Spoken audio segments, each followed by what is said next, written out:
This is Audio Gyan, and I am your host Kedar Nimkar. Welcome to a deep dive into the minds of luminaries from the Indian creative world. This recording was done live at Property Guru UI UX learning sessions. I had the pleasure of having Abhinit Tiwari back with me on Audio Gyan. I've interviewed him in episode 172, where we spoke about building Asphalt, Gojek's design system. Abhinit has also been my co-host at AudioGAN in a 12-part series called Where Are the Designers? A quick intro about him. Abhinit Tiwari is a product guy, a designer, and a programmer who has been building digital products for past 15 years. Currently, he is on a year-long sabbatical. Previously, he was heading the design at Gojek. And before that, he founded Left Shift Technologies, where he built products for BookMyShow, Airtel, Citrus, NH7, and many more. So now over to a live conversation with where designers, product managers, and engineers were live, and this was recorded at Property Guru. I've divided into two parts. One is more of strategic questions, and one is a bit tactical because we are also in a process of changing a lot of things and improving our overall experience. But just as a warm up, right, I wanted to ask more of a personal question that you wear multiple hats and you've worn multiple hats over a period of time: designer, programmer, product guy, research guy. So your Twitter bio, in fact, says app maker, pixel hinter, leak checker. I'm sure plumber was one of the options that you must have thought about. Like, what do you associate most with? Like, what do you call yourself? Like, how do you like? What does core Abhinit stand for? And I'm still figuring it out, but for now, I think for the past few years, I've been happy with people calling me that's the crazy guy who moves around wearing three hats. That's what I've gotten comfortable with. But yeah, it's been really hard, man. Like all of them, the product roles that I've had, for example, have mostly been customer facing. And people, the stakeholders, they gave me those roles because they know this guy has been a designer. As a designer, however, what helped me make, do designs better, designs faster, is that I had built dozens and dozens of apps as an engineer. So all these hats, like I am one because I've done the others. Engineering makes me feel really smart. That's the leak checking part. In old days of iOS development, RAM used to be a problem, and it was my job to check the apps for leaks, memory leaks, right? That made me feel really smart. Designing, pixel hinting, taking other people's icons and telling them, hey, this you think this would work great at 2x, but this wouldn't work at 1x. Let me fix your icons for them. That gave me a lot of joy. And product, I think, makes me feel successful, right? Because engineering and design are worth nothing if they don't land up in the hands of the customer, right? So all three. I'm the guy who wears multiple hats. Awesome. Cool.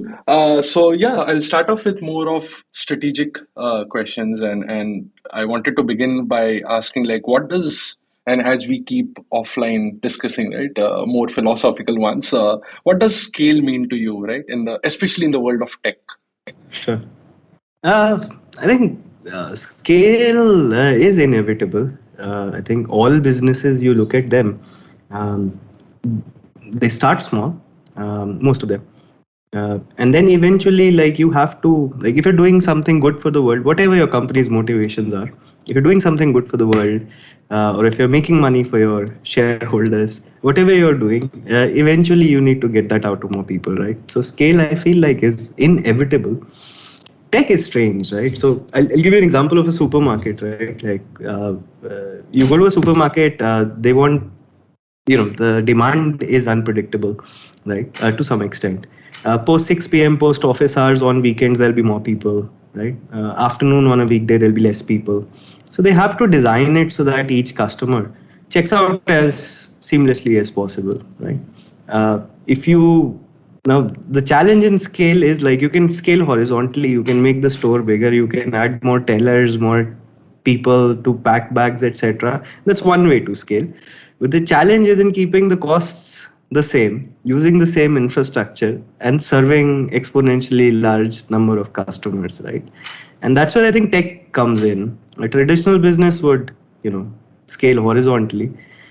Tech enables non-tech, businesses to scale vertically as well. Like what Amazon's doing. Like we don't need tellers. Like just put 20 cameras. We have computer vision. We'll see what Kedar is picking up of each shelf and putting it in his cart, and you just walk out, and the payment gets cut from your Amazon Pay wallet or whatever card you've linked, right? So that's what tech does to scale, and that's why I think software is eating the world, and every business is becoming a tech business. Um, Also, I think being an engineer, I think engineering has a hidden agenda. Like you're a property guru, your job is to help people, find housing seamlessly. I was doing ride hailing, food delivery, etc. So these companies, engineers who work there, these companies have their own mission, but engineering by itself has its own agenda, right? Like these guys collectively, the tech industry over the years, be it, you know CPU speeds, GPU speeds, memory storage, database user concurrency. Their aim seems to be just keep extending the boundaries, right, as far as we can. So, Correct. engineering, for example, scales just for the sake of scaling, because better engineering is if you can go farther, faster on less fuel, right? So, tech industry overall, this like that's the pace of tech. We're living in the age of tech. So that's what scale means to me. One is inevitable, right? And in the context of tech, like growing exponentially, right? Sorry if I'm not making sense. Feel free to ask. Yeah. No, please. Yeah. No, please, people who want to have double click on those questions, please feel free to put in the chat. All right. But like then moving to design, right? Where does design sit in? What does designing for scale means, or how does it enable uh, the company, or why even design for scale? Why design for scale? Yeah, I think in tech industry in general, I think scale is one of the buzziest buzzwords, right? Like Hmm. hyperscale, and everybody celebrates and takes pride in scale. Now the latest thing is, if I'm not a population scale products, right? It's like products which are used by almost, Billion. yeah, a whole nation, a whole country, a whole region, a whole continent. Yeah. So scale, as I said, scale is inevitable, and I've seen what scale does to different departments, and I've had the fortune or misfortune of seeing what scale does to design as well. In the simplest terms, I think design has to keep up with the scale of the company, because I believe design is essential for the company to continue growing, right? So by design for scale, because businesses need to grow. Every department needs to do what it needs to do to make sure the company can onboard more customers, right? However they make their revenue, right? Even in ad supported businesses, even though the customer is not paying, but you need to grow, right? You need to add more people searching, add more people views, so that the advertisers can get in the front. And design has a huge role to play. So growth is probably why. And design, Sure. I see it as two separate things mostly. One is how design relates to tech engineering, right? So we are the people who get things done. In the lamest terms, if you don't have a designer, then you don't have a screen. If you don't have a screen, then the engineer does not know what to write. So that's the production aspect of design. That is a necessary individual contributor that you need on the team if you want to push something out. And on the other side, design is how it relates to the people, right? Like problem finding, research is a part of that. But what are the problems we should solve next, right? And that is what it surfaces by talking to customers, obviously. That's what it surfaces for the company. And in both the sides, there are different ways to, there are different challenges for design teams to, when scale hits. On the production side, you can't make screens fast enough.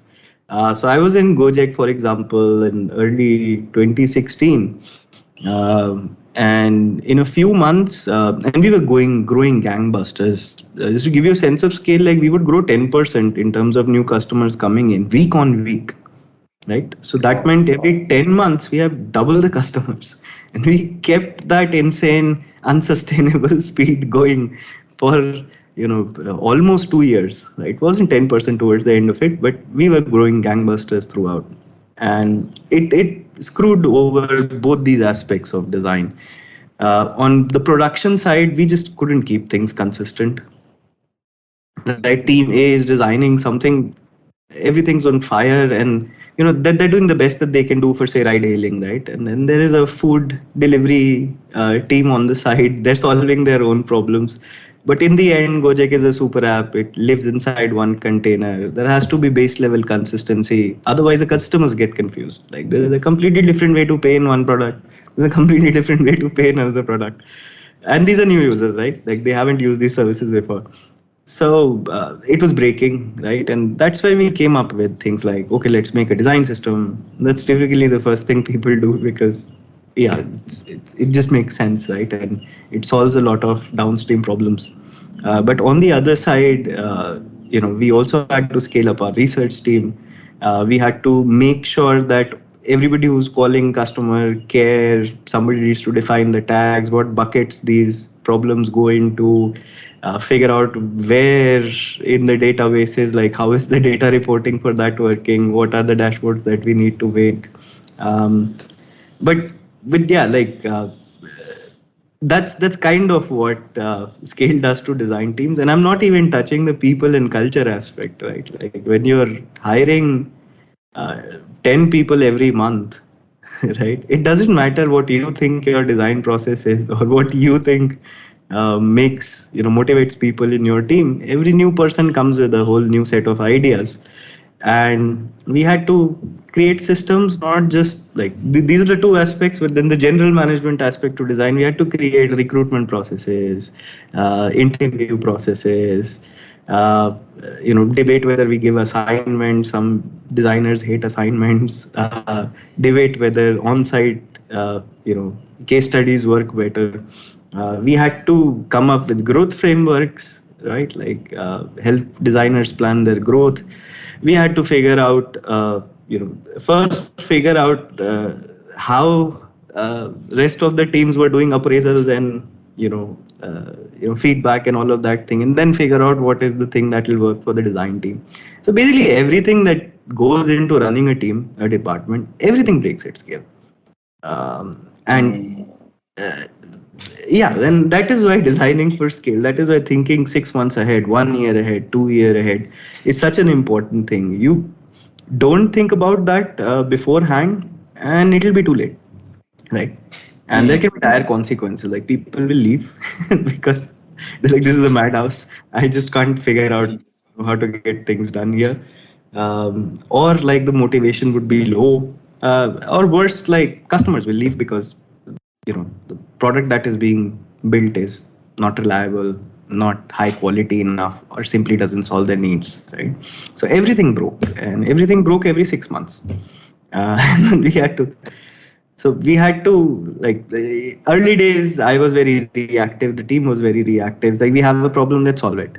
This will fix it, right? Like, people don't want assignments, let's do a on-site case study, problem solved, right? 6 months later, it would show up again. A company has to go through those growth pains to realize the value of processes, to realize the value of systems, to get the confidence to plan in 3 or 5 year terms. Right? None of us had it, and that's what scale kind of teaches us, right? And the job is not done, man. Last week I was with some McKinsey folks talking about design, and they were sharing some numbers. It's McKinsey, I guess we can trust them somewhat.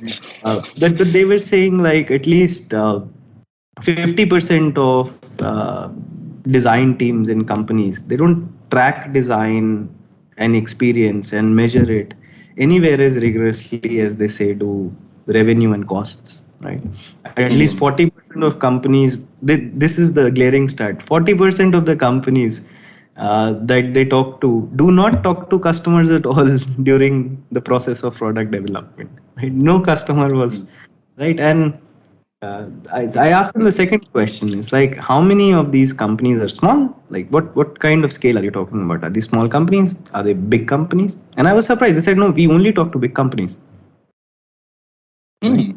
So these are huge companies, And the reason why they're having these problems is probably they couldn't figure out how to keep up with, because it's easier to design for 20, 30,000 people, right? But when you're talking population scale, there have to be some really robust systems and processes in place, and people who've probably done it before, or people who are smart enough to figure out how do we keep up with this much customer feedback coming from all corners, right? How do we prioritize? So yeah, the scale breaks everything, and it's important. It's important to market for scale, to engineer for scale, to design for scale, to HR for scale. Everything. It's inevitable. You need to prepare for it, man.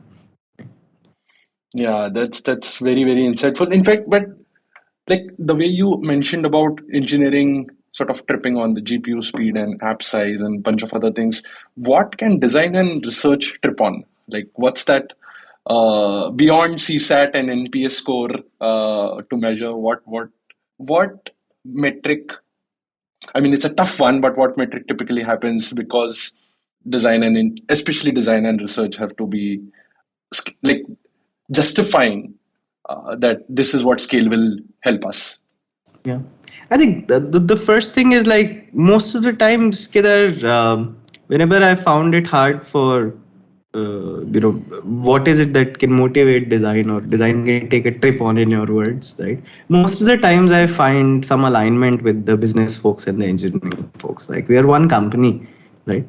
So whatever the CEO is tripping on, whatever has been promised to the investors, right? Like that's kind of, I try to find what design can trip on within what the rest of the company is tripping on. That's just easier. To tell you, like, and it changes with product, it changes with time, right? So the last 2 years I spent designing the payment app for Gojek, right? So I think this is the first time some super app of this size is taking a product out. Usually it's just adding products in, right? So this is the first time we are trying to take a product out, a major product, the payments product, and launch it as a standalone app, right? So going against everything the super app thing stands for, right? So last 2 years I spent doing payments, and after a lot of research, talking to people, trying to figure out, like, we had a bunch of metrics, you said, like CSAT, NPS, time to task, etc., etc., engagement, retention, and the usual product, you know, metrics are there as well. So we try to think what is the one thing that matters above everything else. And after a lot of research, talking to a lot of people, yeah, for payment specifically, right, for GoPay, what we narrowed down on at the end was speed, right? Like because we were primarily going for P2P transfers and bank transfers, right? And we realized like speed followed by reliability, right? The speed is the biggest thing, right? And I've been in this company for 6-7 years, and we had some numbers on how long does it take, what's a P50, P90 of how long does it take to send somebody money, right? And it's just that that had not been the thing we'd been tripping on for a long time, right? So it had slid down to like 10 seconds, 20 seconds sometimes, which seemed insane, right? It's a so Yeah, 20 seconds is a lot of time. yeah, if 27 seconds is P90, like imagine what the rest of the 10% are like.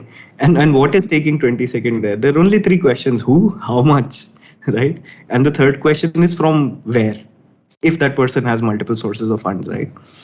So we tripped on speed. Like that was our North Star for design specifically. Let's make a product as fast as possible to send money to somebody, right? Can we make it 1 second, right? And we failed. we couldn't make it 1 second, obviously. But yeah, I think the product is launched, and we are under 5 seconds now for payment, right? And yeah, so that's from payments. For ride hailing, it's completely different, right? Like it's time to pick up is what we were focusing on for the longest time. Although that's again, like that was a shared goal with the team. Food, but that stopped being a goal because as competition heated up, the delivery fees started going up. Companies go public, and then these days, especially, we're in the tech winter, people need to worry about how are we making money. So once that became a target, then we started focusing more on how do we reduce costs, right? Without reducing driver incomes, obviously. So that became a thing which the whole product team again was tripping on. Um, and then there are some design specific goals, man, which nobody really cares about, like accessibility, for example, right? It's very difficult to relate it directly to the top line and bottom line of the company. But that's something I think it's part of design ethics to make sure that your product is accessible to everyone. So that was kind of an internal goal that we track. And we try to make sure that our product is WCAG 2.1 AA compliant, or whatever whatever standard we end up following till the end. So then there are those things, but there's no dearth, man. Like a group of motivated people who enjoy each other's company and are within the framework of an organization. I think they'll never fail to find something to trip on. like, like Absolutely. there's a deeper problem if you can't find something which you can get excited about reducing by a factor of 10, like that. So many things. Yeah, absolutely. In fact, for us, speed is, yeah, I mean, because we are in a very different kind of domain, I think trust is one of the important factors for us, right? Like just how trustworthy the house which I'm venturing into, or at least I'm generating a lead for, is the most important. So how do you build trust on that page? How do you build trust on the agent that you're going to connect with? I think that's one important thing which we are kind of tripping on. Yeah. So moving on, like how, like what is the role of, say, design and research in this entire piece, right? Like you mentioned that uh, a research and design team can generally carry forward what the management has, or what the leadership or the investors are interested in. Now, if we want to make money, we align ourselves there. If we want to make uh, build trust, we align ourselves to that, right? And within us, there will be internal goals like accessibility, or designing for scale, and so on and so forth, or shipping speed to be faster. Uh, but then how do we align? I don't know how to frame this, but it's like what's the incentive for then the design and research team to align with the company's goal apart from working? Bigger increments. Sorry, just joking, half joking, right? Being Yeah. part of any company, like the literal taking the incentive literally, right? Like it, every department has to contribute to the top line and the bottom line of the company, right? As this is the simplest terms I can put it in, right? So beyond, so obviously you're not asking about that. Looking beyond Correct. literal incentives, I think again, like you have to go back to why you came into design. I've met a lot of designers who come into design for all the wrong reasons, right? But most of them do come in because they believe in what the history and philosophy of design. If they've come through college, they get that. If like half of the designers in South Asia, Southeast Asian design industry are actually from engineering, right? Like me. So about 50% were engineers in some capacity. Right? Sorry, digressing there. But yeah, like designs, the only thing that's important about design, I don't know who said this, is how it relates to the user, right?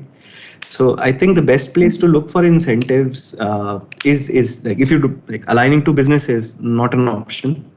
But if you want other motivation, other incentives, then looking at how are you making the world a better place by solving the customer problems, that's probably the area where most amount of long lasting motivation and incentive can come from, right?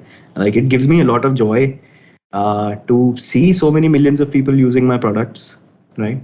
It gives me joy even when they complain about my product, right? So seeing smiles on their face, if you need the highest level incentive, seeing my customers smile and say, I can sense that the people who built this product, behind this product, had joy in building this, right? And them feeling that joy, that's the most magical feeling, right? But not to get too philosophical, coming back to the main track, design and research's role in scaling, as I already said, like design, research is more important, I would say, as you scale, because I've seen, when companies are in earlier stages, and most of the companies, like, you will not enter a market where there are no players. Like, that's rare.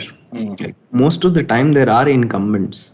So when you start off, like, for example, if you want to make a WhatsApp killer today, right, messaging was new in 2005. Right, today messaging, like, the minimum viable product of a messaging includes a ton of features. You can't ship a messaging app without copy and paste today, like Apple did, in iOS 1. That will just not sell. Those have become basic needs, what used to be luxury, right? So for smaller companies, the roadmap in a large extent could come from just competitor research, right? And you will take time to build that. But when you hit scale, the biggest problem is you run out of problems. You run out of simple problems, right? And then the problem becomes, what's the next big problem to solve? And that's how big companies get beaten, right? There are smaller companies somewhere, they get insights from the customers and they see, hey, this is one problem here which none of these incumbents are solving, and this seems to be a really painful thing for the customers, and that's the wedge they find in an established market to go in and even have a dream of defeating the incumbents, right? So research is most important, because at scale it's not easy to listen to, synthesize, and most importantly convince everybody inside the organization about, these are the top customer problems, or these are the top unmet needs, right? To do that at a scale of Gojek, for example, it requires a huge army of researchers being out in the field every single day, talking to customers from every kind of segment. So yeah, like, that's the role research has to play. Provide, like, I like to say, like, research are the eyes and ears of the design team, right? And I would say ideally it should be for the organization as well. Of course, there are some things like, in Property Guru as well, I'm pretty sure, like, that there'll be an operations team, there'll be sales teams, there are other teams, other departments which talk to customers on a fairly regular basis, right? So they are probably better placed to surface problems with the existing solution, right? But the ideal goal for the research is to find out the problems which nobody is seeing, right? And that is, in, like, the shortest way, that's my research team's goals, right? That you have to forget this year, you have to do things to bring insights which help us make the plan the cycle for the next year.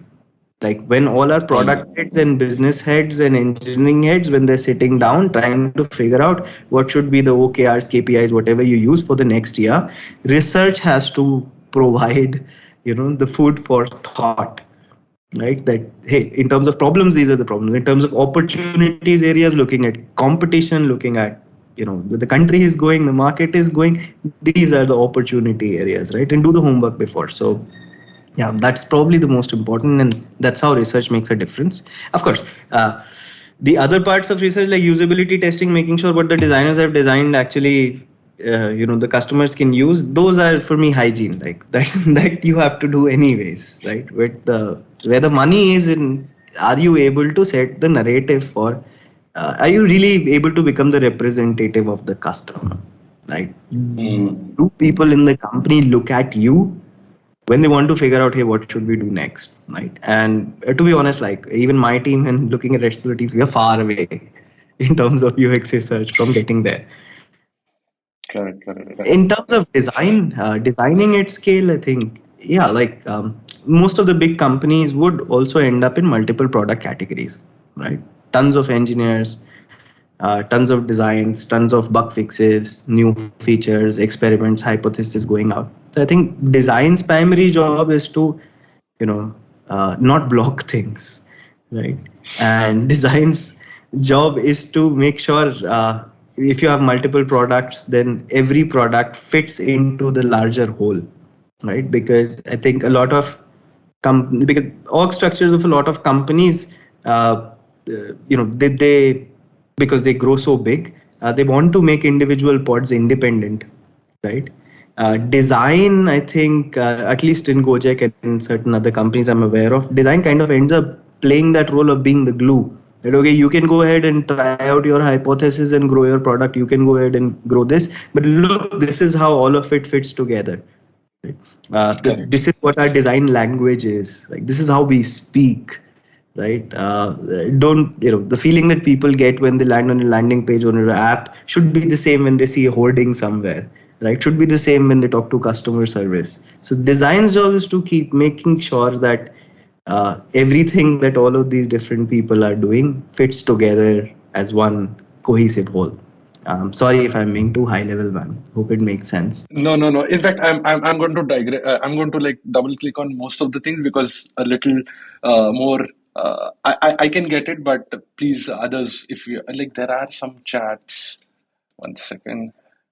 Oh, there are a lot of chats. We'll go through them, few of them. Okay, but then when you say that we design for scale, is it fair to say that we have to build in processes, which you spoke about, but then doesn't process-driven culture also hinder innovation or becomes too mechanical? I would say, like, does that happen? Yeah, but it's a mechanical job.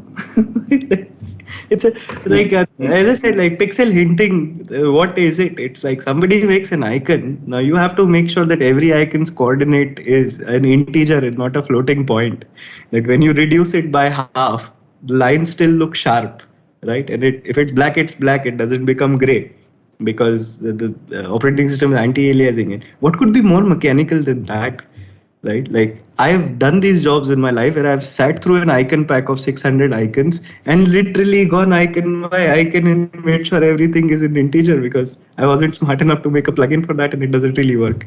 So this is where I would say that I was watching this guy Ranbir Brar. He's a chef, right? He's a very popular YouTuber as well.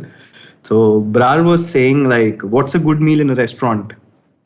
Right, so he's like the appetizers, that's where like you need a lot of flavor, a lot of chilies, like it's packed with flavors. It's appetizer, it needs to get your appetite going. Desserts also are something where people add a lot of flair in presentation, right? It's very sweet, right? The main course is something, see, your job is also to give people nutritional food, right? Something that does good things to their bodies. It's like the main course should be boring, right? So that people can eat a lot and fill their stomach and not fall sick the other day, right? And I had a tube light moment then, and I was like, yeah, like apps are also similar, right? Like the starting onboarding first impressions are really important. The end of the funnels are also really important because those are moments of delight. What you wanted to do got done, right? The middle parts, there's no shame in it being boring. Right, it just needs to be clear and fast, right? So I'm sorry, I don't know if I'm answering your question directly, but yeah, it is mechanical, but we have to accept that 80% of the work has to be like, it's in the process of building things that even when you're building a little building, 80% of the work is laying brick by brick and putting plaster in between, right? So yeah, the process of creating something, it has the exciting parts and it has the mechanical part. And yeah, trying to make things too sexy all the time, it doesn't work at scale. You can do that. I think we have spoken about. Yeah, you can do that if you're building a Sorry. playhouse for your kid, right? That's a weekend project for a dad, right? It doesn't work if you're designing a hospital, right? So that's like I enjoy the mechanical parts of my job. Automating them is where you can find joy in it. Like if it's mechanical, and now we are like AI is all over my Twitter, so now we're living in that place. So maybe we finally found a solution for the mundane work going out, and we do only do the exciting stuff. But otherwise, like embracing it is mechanical. I would just embrace it. Large part of the word is good. Yeah. So just a quick call out for everyone. Me and Abhinit can just keep going on talking. So just in the interest of time, I have a lot of questions more. So I'll skip one or two. But Apple sort of being an exception, which other company do you think has done work at scale?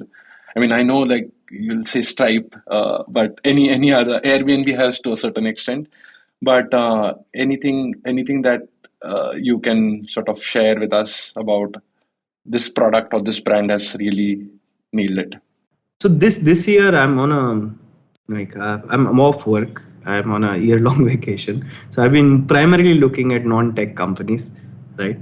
And there, I think IKEA is a great example of how do you scale. And it's a great example of design systems as well. I believe at Figma Conf this year, there was a talk about IKEA's design system as well. I would ask at least all the designers and actually non-designers as well to go and watch it. So they fascinate me. They're amazing. But coming back to tech, I would say Spotify, right? I think they're taking the music streaming market from right under the noses of Apple and Google as well. And I love it how they are doing it. They're doing it by tapping into what music is itself. I was recently talking to a friend from Kenya, right? And I use Apple Music, and this I've used Spotify from time to time. But this guy comes in and he's like, "Do you have Spotify on your TV?" And I was like, "Why do you use Spotify?" And he's like, "Bro, like Spotify is where all the cool playlists of what the young people like in Kenya right now is, right?" So that to me is fascinating. There's something called Genten, which is topping the charts in Kenya, right? Apple simply hasn't been able to scale their research to this extent. They're on top of what's trending in young people in all the markets that they're in, and Spotify is doing that. And if you do that, then the nature of entertainment and music is such that wherever the cool content is, that is where people will go, right? So yeah, I think they're doing a brilliant job. And even on a technical design aspect, I think Spotify has done pretty well over the last 5 6 years. One thing which I love about them is, I don't know, you folks can Google, they used to have a design system called Glue, right? Way back when. They killed that and they made a completely new system called Encore, right?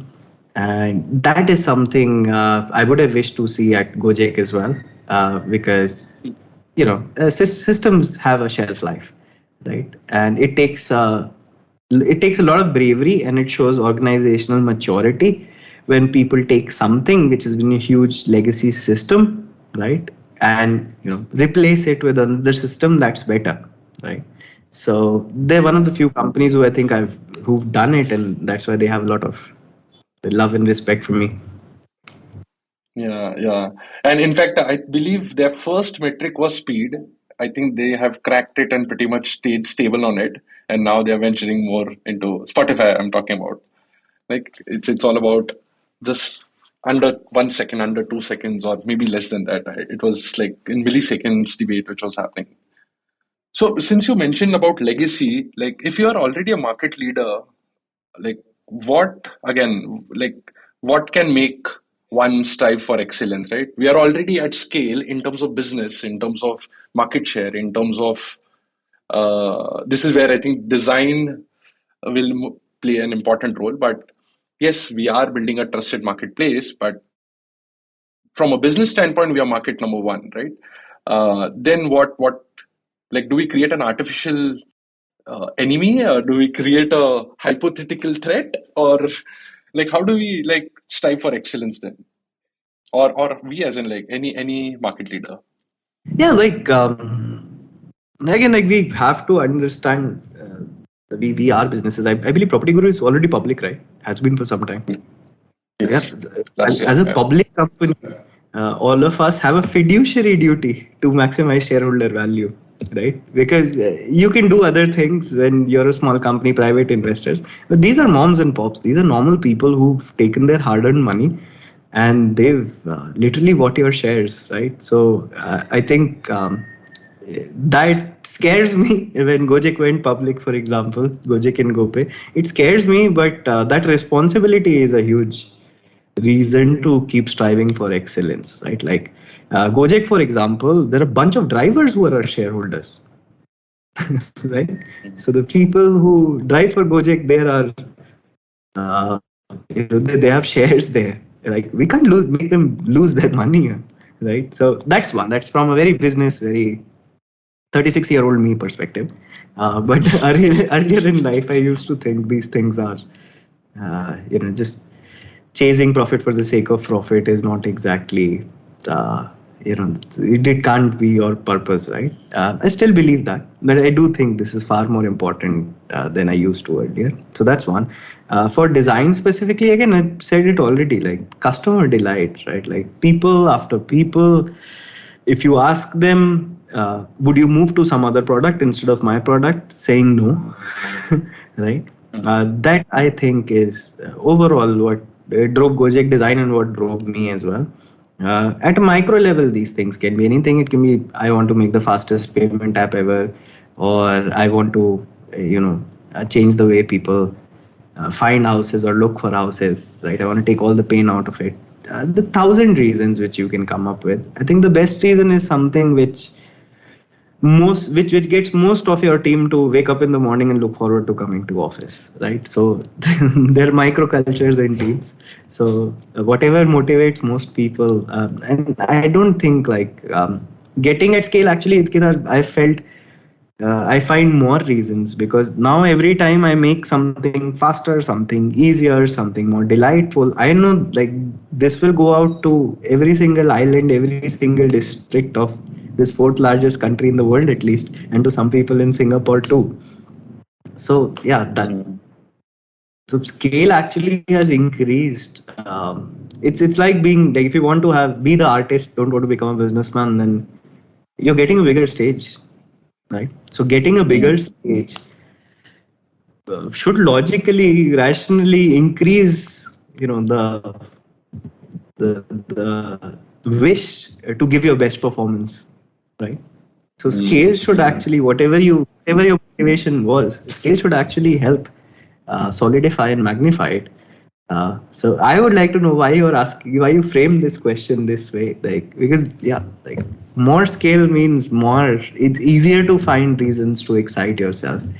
Um, Yeah, I yeah, I know. The reason why I ask you is also because there are different geographies and different kinds of market share that we hold. It's predominantly large, but I've seen when I was working in Book My Show a couple of years ago, uh, like it had a huge legacy system of almost a similar size, 15, 20 years, and nobody was ready to get their hands dirty into the live entertainment flows of like just maddening categories and multi-day events, and it was just all over the place, built on a legacy system. And like every event which used to go live used to take about 4 days, and like the design team championed to make a list your show kind of a flow which took that 4 days to 1 hour.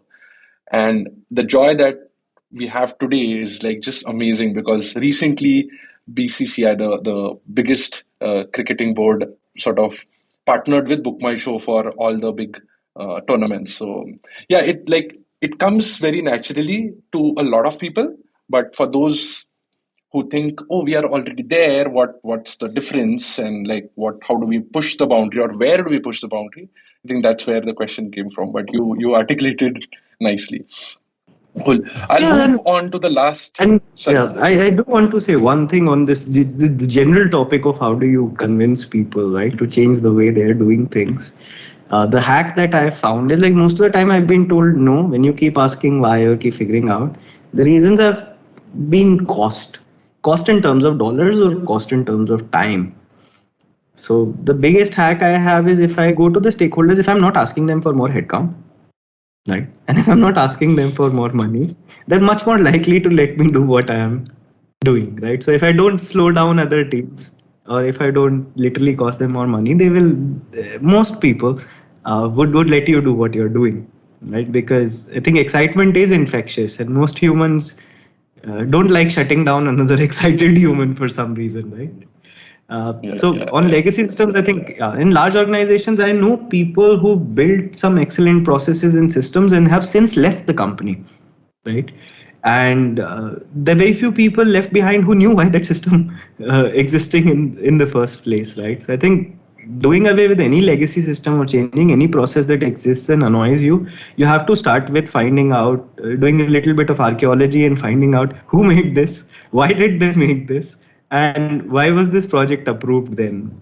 And most of the time you're like, this exists so that we don't, like, processes exist so that you don't screw up, right? So that people don't accidentally, like, you build rails on a roof so that kids don't fall off, right? But instead of building a railing, if you build a wall and you block everybody's view of the scenery, right, it becomes annoying. So you have to understand why was something done first. Make sure those goals are preserved. Try not to ask for much in return that you're changing them. Do it anyways. And then if you show people that, hey, we didn't follow the process, we did something else, but look at this, the metrics you cared for are still the same or better, and time or cost is lesser. Most people would be willing to change processes. And we do that with government. We do that with, like, armies change their processes and policies. So a lot of organizations do, and there's a change management process also. If you read that literature, this is what comes out, right? Sorry. Got it. No. This is in fact great because like my last two questions were like a segue to those questions itself, and which the team had asked. So Menaka and my team had asked. Like, we are in the process of improving our design system, so which we hope will help us scale. So, who could be like the key stakeholder, right? And then how do we? Actually, I'll just keep it for now. Who could be the stakeholder, and then I have a follow up one on that. Key stakeholders. So, like, I think you already know everybody is a stakeholder in design systems because everything goes through that. Key stakeholder, I would say, my personal choice is somebody in engineering, right? Because design is important. I love design to death, but engineering makes design real, right? And I've seen people in my team break the design system and still do designs which meet the customer needs. It's possible, right? You can see it in, if you use Android or iOS, you can see it within Google and Apple as well. Not all apps follow the design system 100%. In fact, no apps follow the design system 100%, right? Some follow more, some follow less. Like the settings app in Android and iOS is probably the closest we'll get to 100% design system compliant. They have nothing which does not exist in the system, right? Because why? Because design systems, at one level, like, there are design benefits you get from them. Consistency improves ease of use, right? Consistency increases familiarity. Familiarity can be a huge moat, especially for less tech savvy people. They don't want to try out something new. Like, my parents learn how to use apps from me, right? Until I show up again, they're not going to download a new app by themselves, right? They'll take a little bit of a price hit as well, right? Because they don't order food so often. So design has its benefits, which are tangible, and lots of billions of dollars in terms of costs, revenues.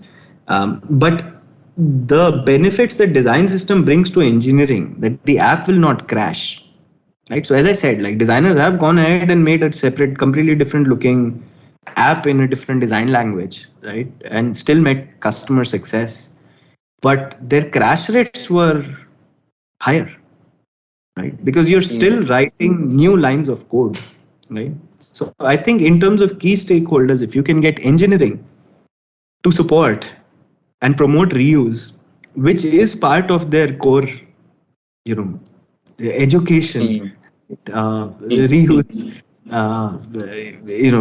polymorphism, inheritance, right? This is what engineers make out. Right? So if you can find engineering to lead a design system, I have seen that those are the design systems which last the longer, get adopted the easiest, get contribution the easiest, right? Because again, design is having its moment now, but design hasn't run large scale open source systems. Engineering has, right? So they know how to set up processes for quality check, processes for contributions. Anybody, like, there's the ton of work happening in AI. Any idiot can go, as long as you solve the problem correctly, you can send a pull request, and if it looks right, they will accept the contribution, right? So sorry for like saying, but I really believe, like, key stakeholder, if you can make it engineering, that's nothing better than that, right? You can, of course, go for business as well if your design system is going to make a lot of money by making it much faster for you to launch products. But I have found that process is harder to measure, and it's a lagging indicator. You will know in a year or so, right? But with engineering metrics, you know immediately. Right? Anytime somebody wants to deviate with the system, like they'll write new code. It will be poorer quality software. So yeah, I would say somebody in engineering. Ideally, UX engineering, a function which I would love to see in most companies, which is basically a combination of design and front end, and somebody senior up being the key stakeholder there. Like that's ideally the best. But otherwise, engineering. Sorry. Awesome. So Mayank is like saying like we'll cut this portion and send it to our send it to Pedro and other people in the engineering team. Cool. One last question, and I'm just cutting down few questions in the interest of time because I don't know whether we'll open up for Q&A. But yeah, um, so when there is process, when there's design system, how do we keep agile to incorporate user feedback on an ongoing basis? Because those can come from anywhere, right? Maybe research can pull out something. Maybe the app store rating can just like say that, hey, this is my biggest problem, and then suddenly you see some problem which has happened. Now if you have sprints, if you have all these kind of processes in place which are meant for scaling, then you might tend to lose that agility, and then that incorporating feedback which is like really firefighting, how does that happen? Sorry, this is a tactical question, but it was again asked by one of the designers. Yeah, it's okay, man. But I hate this like systems and processes curtail creativity line of argument, and I hate it. Yeah, hate is a strong word. I say that because I've believed that for the longest time in my career. It's only a recent realization that constraints actually. What is out of the box? If there is no box, there would be no out of the box, right? So you only get to be called creative and out of the box because some people made that box. Some people defined the boundaries of what you can do, what you cannot do, which you are now proud of breaking and calling yourself a creative genius, right? So I don't think, again, to the three meal thingy, most of the work should be very fast, should be very efficient. You do not need to reinvent things, right? Focus where it relates to customer experience, I would say most of the time when I've given people the leeway to break the systems, break the process, do whatever they want, is either in onboarding or in moments of delight, right? So that's about 20% of the whole thing. Be as creative, as wild as you want in those 20%, right? Those are the things that customers remember, right? The first impressions and their thing getting done, right? Middle of the portion, and don't take it literally. I'm not saying like literally middle of the flow, but a bulk of the work. You should be able to figure out what's the best way to do this, write it down in a document for somebody, and somebody else who's still learning, probably a little junior, should be able to follow it. You need to know the rules to break the rules, right? And again, problems that happen is processes where nobody knows their heads and tails. Why does this system exist? What benefit is it getting us? Design systems team which has no dashboard for adoption, for contribution, right? So if you don't have any proof of why, if you don't have a somebody who owns the story of why did we create this process in a system, and if you don't have somebody who can give you an instant answer for what is the value of system right now, like in the last week, what is the value that the system has provided? If you don't have that, then of course, like it'll become a fashion to rage against the system, right? And people will say this, and it does make you slow in the shorter term. Any system does, right? But you have to look long term, right? Like, is making new checkboxes every time actually benefiting you in some way? I will highly doubt that, right? Like look at material design, base components, the base atoms that have been there, right, have been there for 10 years now, haven't changed, right? Like, oh, sure, aesthetics will change a little, right? But the base components are there. Microsoft for 20 years, the Visual Basic Visual Library, what they called it, they didn't call it a design system, right? Survived with all those controls that they invented. We are still using them, right? Mac has certain components which are older than I am, right? So most of the work, it gets faster if you follow the system.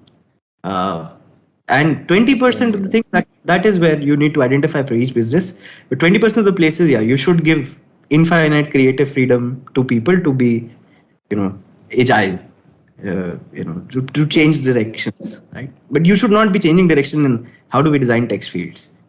right? Like it's not gonna change anytime soon. In fact, I will bet good money, even with Apple's VR glasses, the text field will look the same, the cursor will blink the same way, right? Like Correct.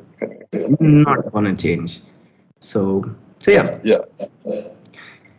Unless voice takes over. But anyway, cool. I think this is a good note to end. I'll open up. Like, I'm so sorry. Like, Abhinit speaks a lot. Anybody has any question? Quick, one or two questions. No questions, but I enjoyed listening to this rambling. Thank you. Sure, you're welcome. Cool. So I'll take that as a signing note. Thanks a lot, Abhinit, for sharing some brilliant gems here. Most of them are really helpful. All of them are helpful. Most of them are like tweet worthy, I would say. So we'll probably circle back, cut this smaller pieces for the rest of the organization if that helps.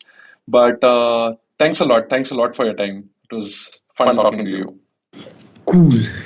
Thank you, everyone. If you want to talk or have any questions, you can just DM me on Twitter. This is my handle.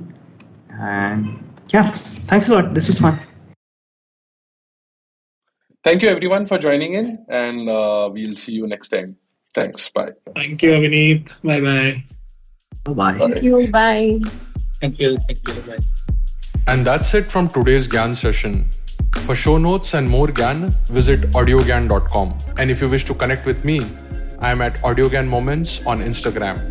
Until then, take care.